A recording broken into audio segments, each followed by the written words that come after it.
Quand on parle capital humain, on parle souvent de droit et on parle souvent d'argent et on peut y ajouter une petite touche de transformation. Alors régulièrement, je reçois Isabelle Schwab, avocate et ancienne DRH, et Sandrine Dorbs, qui est une spécialiste du sujet des rémunérations et de l'argent dans l'entreprise. Et avec elle, nous décortiquons des sujets qui impactent le capital humain. Bonne écoute. Bonjour Sandrine, bonjour Isabelle. Bonjour Magali. Bonjour Magali. Alors, c'est notre dernier épisode de l'année et donc on a décidé de le faire en spontané et que chacune d'entre nous choisisse le thème de l'année qui l'a marqué, nous explique pourquoi il l'a marqué, donc le thème RH qui l'a marqué, et ce qui permettra aux autres aussi de donner leur avis et d'intervenir. Qui est la première qui veut nous parler de son thème de l'année 2025 en matière de RH ? Je peux te laisser la priorité. T'as choisi quoi alors moi, mon thème 2025, vraiment mon fait marquant 2025, c'est, ça ne va pas vous surprendre, la transparence des salaires. Alors, donc tu es une des expertes. Donc je suis une des personnes qui s'intéresse particulièrement au point.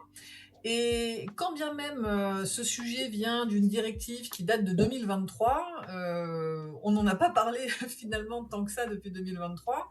On est quelques-uns, quelques-unes à secouer les bras depuis 2 ans et personne ne nous écoute.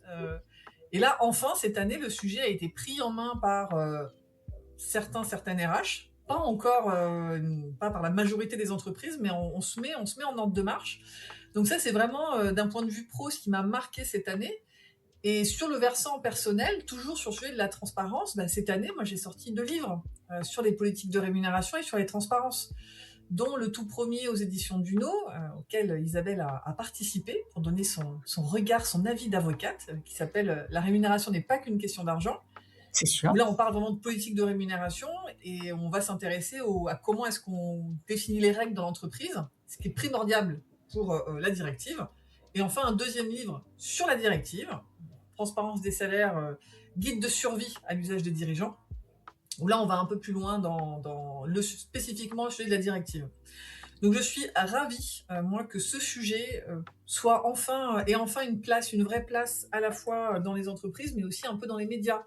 Quand bien même, dans les médias, on véhicule beaucoup d'idées reçues et d'idées fausses, au moins, on commence à parler de ce sujet qui doit être au cœur des stratégies RH dans les 6 mois à venir et qu'on a mis sous le tapis depuis 2 ans. Alors, une fois que tu nous as dit tout ça, est-ce que tu peux nous rappeler quelles sont nos obligations dans les entreprises en matière de transparence financière ? C'est-à-dire, qu'est-ce qui doit être transparent et comment ? Alors, on en avait parlé lors de notre épisode spécial. Ouais,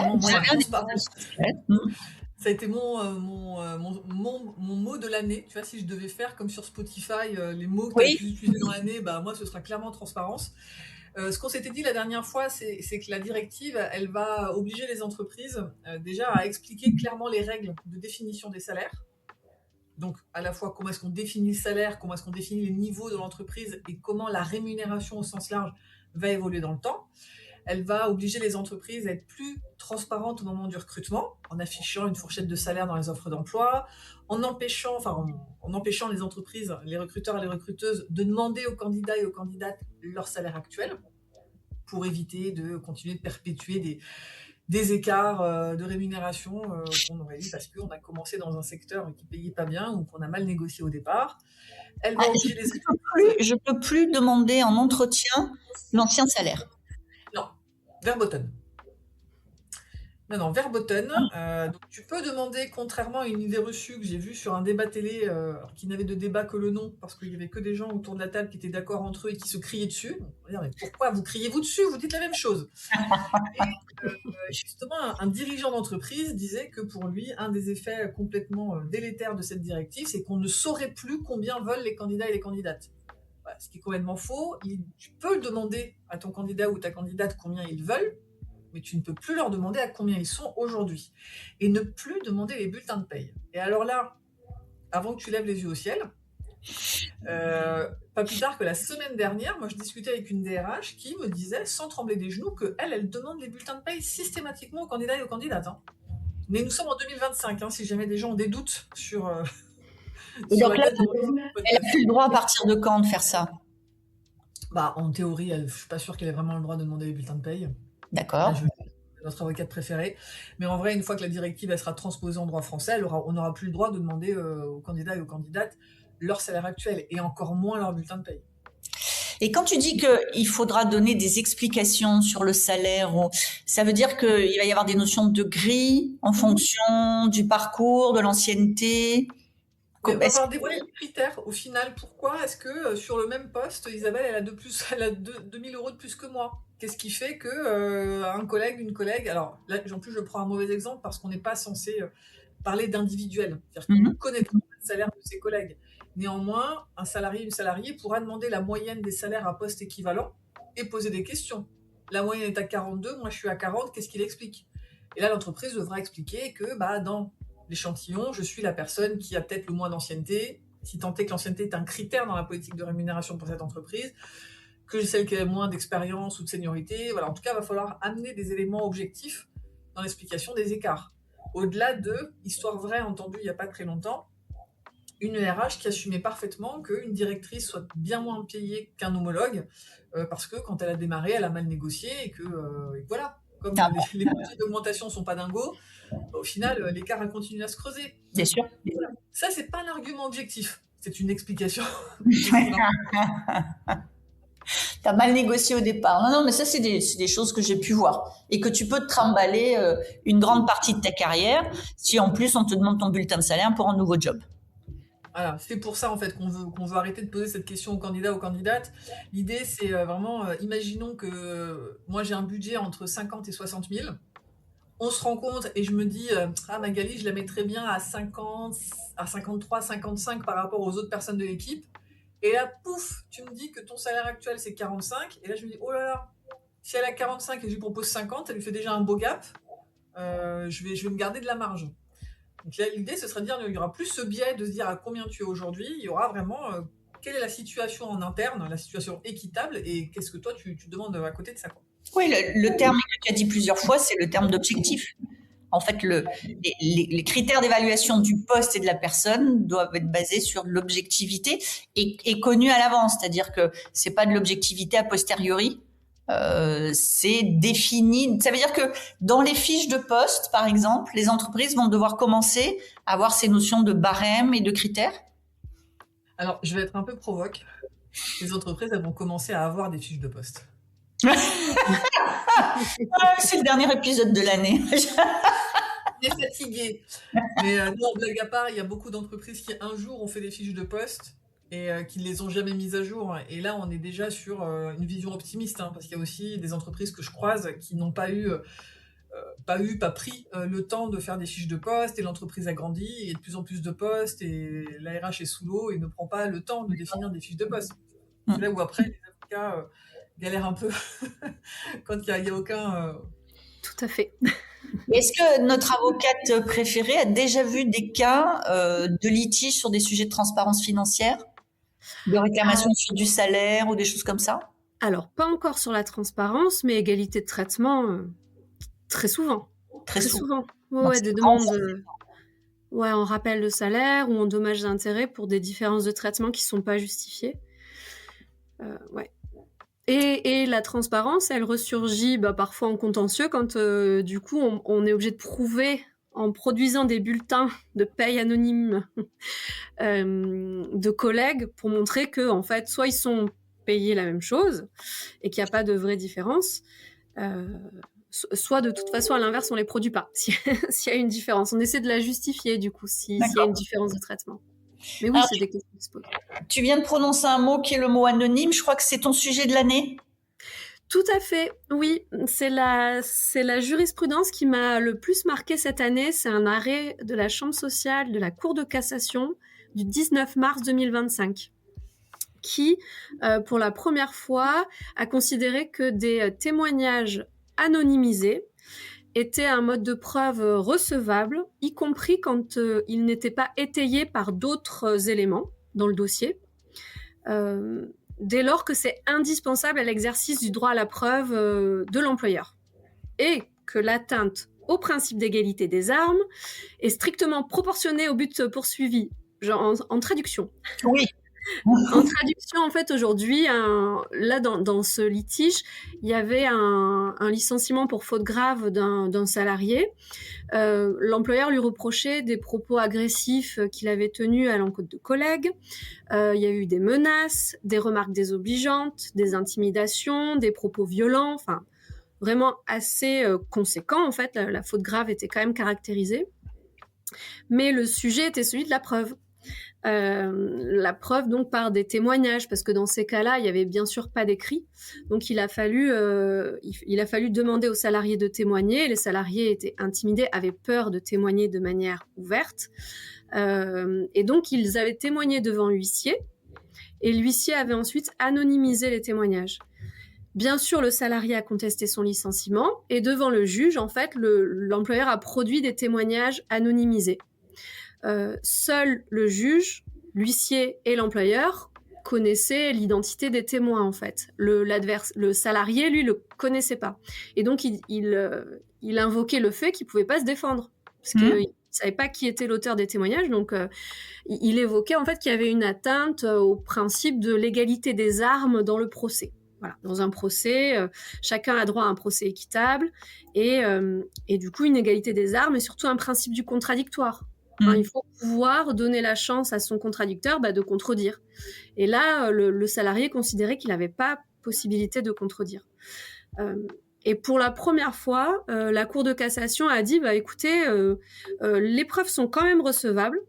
Les témoignages anonymes ici, ils étaient indispensables pour protéger l'intérêt des salariés. Et cet intérêt-là, il est supérieur au principe d'égalité des armes dans un procès. Donc c'est quand même, pour moi, une jurisprudence, en tant qu'avocate, attachée au principe du contradictoire, c'est un arrêt qui m'a beaucoup surpris, en fait. De ne pas avoir la possibilité de se défendre, et qu'on protège, du coup, et c'est bien, hein, c'est nécessaire de protéger l'intérêt des salariés, mais ça place le salarié qui a été licencié dans une posture où il a du mal à se défendre, quand même. Mais si je mets le sujet dans l'autre sens, c'est-à-dire, je suis par exemple un salarié qui se plaint de harcèlement, ça peut être une façon, et c'est très compliqué aujourd'hui d'avoir des attestations de collègues, parce que s'ils sont toujours dans l'entreprise, ils n'ont pas envie de faire l'objet de mesures de rétorsion. C'est-à-dire que si moi, je suis une salariée qui veut me plaindre de harcèlement, je peux demander à des collègues de témoigner, de faire des attestations anonymes.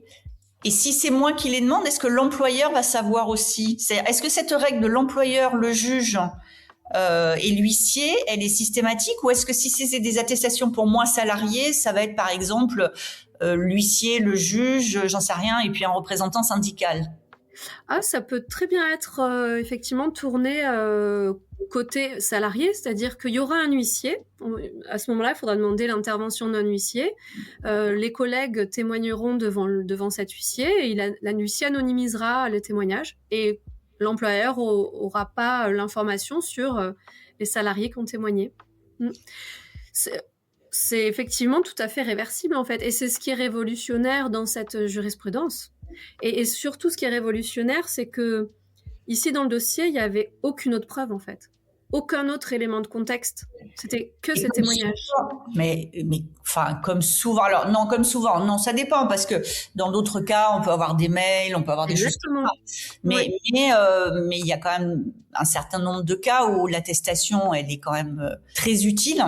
Et moi, pour l'avoir vécu en entreprise, c'est très compliqué de faire une attestation quand soi-même on reste en entreprise pour dire que oui, le manager a eu un comportement qui n'était pas correct, ou c'est compliqué. Donc, je comprends l'inconfort de l'avocate. Par contre, moi, j'ai des cas pratiques en tête où je pense que ça aurait pu changer un peu le côté pot de terre contre pot de fer quand une entreprise décide de se débarrasser de quelqu'un et voilà, et il met les moyens. Oui, tout à fait. Et puis même côté employeur, c'est quand même favorable. C'est-à-dire qu'on peut prouver la faute d'un salarié avec des témoignages anonymisés en protégeant les effectifs qui restent en poste, et on arrive à prouver l'existence d'une faute grave, et on sauve le licenciement, en fait. Oui. Donc c'est quand même favorable des deux côtés. Alors moi, mon sujet, c'est un sujet de grande frustration parce que j'ai cru que 2025 serait l'année de la santé mentale, puisque c'est quand même mon sujet, mon métier au quotidien. Donc quand même pour mémoire, 2025, la santé mentale a été proclamée grande cause nationale. Et donc c'est l'idée que ça devient au centre du jeu. Et en mars 2025, le ministère du Travail a rajouté un certain nombre de choses autour de la prévention, du dialogue social, du rôle du CSE. Et avec cette idée que la santé mentale, ça devient un sujet d'organisation en fait. Derrière, moi j'ai travaillé entre autres avec l'Alliance pour la santé mentale qui a mis en place une charte santé mentale au travail avec des axes plutôt assez simples qui sont libérer la parole, instaurer un dialogue QVCT, améliorer l'organisation du travail. Et ça, c'est quelque chose qui revient beaucoup maintenant, l'organisation du travail et soutenir les salariés. Ça a été plutôt bien signé. Donc, voilà, tout ça, moi, je me suis dit, ça y est, c'est un sujet. Et ce que j'ai constaté au quotidien toute l'année 2025, c'est que à partir du moment où on parle de restrictions budgétaires, et je pense qu'on est tous d'accord pour dire qu'en 2025, ça a été un sujet très central, un des premiers sujets qui est gelé, c'est celui de la santé mentale. Et donc, pour moi, c'est une vraie frustration parce que on voit bien aujourd'hui, il y a beaucoup de gens qui ont travaillé sur le sujet. Donc d'abord, les études montrent que quand les salariés vont bien, ils sont plus productifs. Tout ça, c'est indiscutable. C'est-à-dire que la souffrance au travail est vraiment une altération de la qualité du travail. Ça, c'est largement démontré. Et là où moi je suis frustrée, c'est que il y a des choses qui se mettent en place, mais on voit que c'est toujours de second ordre dans les entreprises. Alors même que à une époque où on veut de l'engagement, de la loyauté, on devrait s'occuper de ces sujets-là en priorité, et qu'aujourd'hui on sait que des organisations qui sont trop floues, des consignes qui sont paradoxales, comme par exemple il va falloir faire avec moins cette année, on va pas remplacer Germaine qui part à la retraite, par contre fais attention au bien-être de tes équipes. On sait que des process qui ont été pensés en haut et pas forcément validés en bas, tous ces éléments concrètement sont des éléments qui altèrent la santé mentale et qui pèsent sur les équipes. Donc travailler sur ces sujets-là, c'est pas si compliqué. Les obligations avec le DURP donnent des obligations très claires en matière de j'identifie les risques et je mets en place des plans d'action. C'est pas la peine, moi je trouve, de lancer des grands trucs, des plans à 5 ans, mais de trouver les 3 irritants majeurs en faisant un questionnaire et en disant cette année on va s'attaquer à l'irritant numéro 1 et de donner de la visibilité aux équipes. Enfin, voilà, j'ai vraiment une frustration, voire même un agacement, parce que commencer coûte pas, c'est pas vrai que ça coûte de l'argent, possiblement ça prend du temps. Mais moi, j'ai la conviction que dans les entreprises, du temps perdu, il y en a beaucoup. Si on compte les réunions, si on compte les mails, si on compte les Teams. Et donc voilà, ma frustration de l'année, c'est j'ai cru qu'on allait y aller. Et mon constat, c'est que à aujourd'hui, globalement, les entreprises sont encore plus dans l'intentionnel. Les lignes Allopsy, des webinaires, où on explique des choses et pas forcément des actions concrètes qui nécessiteraient de la co-construction et de la coopération avec les équipes. Donc voilà. Alors pour ceux qui ne voient pas, Sandrine a hoché la tête, donc dodelinée, voilà. Donc je sens qu'elle partage. Donc en fait, quand on fait un peu le résumé de nos 3 sujets, on voit bien que la réglementation et la conformité fait peser de plus en plus d'obligations sur l'entreprise en termes de transparence, c'est-à-dire d'être capable d'expliquer les choses, en termes sur des dossiers, d'être capable de justifier les comportements. Avec le DURP aussi, donc on voit bien que ces obligations existent, mais que possiblement, et je veux bien votre réponse à toutes les deux là-dessus pour clore cet épisode. Mon sentiment, c'est que les entreprises, alors moi je vais dire largement, et dites-moi ce que vous en pensez, sont encore dans une logique où elles remplissent des formulaires et des documents, et où elles n'ont pas mis en place un processus où le document est un résultat final qui va permettre une amélioration. Qu'est-ce que vous en pensez ? Moi je partage, on a eu l'occasion d'en parler hors podcast, mais dès que les choses se tendent, dès que le climat se tend, il y a plein de choses qui paraissent moins importante. Et clairement, la santé mentale, ça en fait partie. Alors, là aussi, en étant un peu provoque, mais je vous rappelle que c'est la fin d'année et qu'on est fatigué, des fois, j'ai le sentiment que ces documents, ils sont faits pour servir de paravent, de se dire, voilà, nous, regardez, on a de bonnes intentions, même si c'est pas suivi des faits. Et dans une table ronde, il y avait une DRH qui disait que pour elle, le vrai... alors, ça fait un peu grandiloquent dit comme ça, mais le vrai visage d'une entreprise, tu le vois en temps de crise. C'est pas quand tout va bien, quand il y a de l'argent, quand l'économie va bien, quand le climat social est bon, que tu peux croire, entre guillemets, au message de bienveillance, d'écoute, de solidarité. Et là, vous mettez fill the blank, vous mettez ce que vous voulez. C'est quand l'entreprise va mal, quand le climat est chaud, que tu vois en fait ce en quoi l'entreprise croit vraiment. Ouais, c'est vrai. C'est un peu cynique, mais je trouvais que c'était assez juste. Je suis assez d'accord. Et toi, Isabelle, ils remplissent ces documents ou ils font du travail de fond? Moi, je vais poursuivre dans le cynisme. Parce que c'est la fin de l'année aussi. Non, mais c'est vrai que je pense, les documents, oui, c'est une obligation. Donc, effectivement, c'est rempli comme une obligation. Et c'est quand les choses vont mal, en fait, quand il y a un risque qui est soulevé par un salarié, que vraiment on agit et qu'on met en œuvre ce qu'on prévoit dans le PAPRI Pacte. Ouais. Ou dans le GRP, Pas facile à dire. Hein. C'est facile à dire, mais moi, ce que je vois chez les clients, c'est que ça bouge surtout quand il y a une dénonciation ou quand faut couper. Faut couper ça. Faut pas que ça serve. Hein. Moi, faut couper ça. Pour reprendre ta phrase, donc PAPRI Pacte et du RP, Isabelle, ça sert. Quand je dis que c'était pas facile à dire, je veux dire PAPRI Pacte. Non, PAPRI Pacte, c'est pas facile à dire. Tu vas avoir des coupés aujourd'hui. Ouais, c'est pas facile à dire. Donc, Isabelle, PAPRI Pacte et DURP, ça sert à quelque chose? Alors oui, ça sert en fait à auditer quelque part l'état de la société et l'état à la fois des risques physiques et des risques psychologiques. Ça sert à prendre des engagements si on identifie des risques pour les réduire. Mais effectivement, là où les choses bougent le plus, c'est quand les choses vont mal, en fait.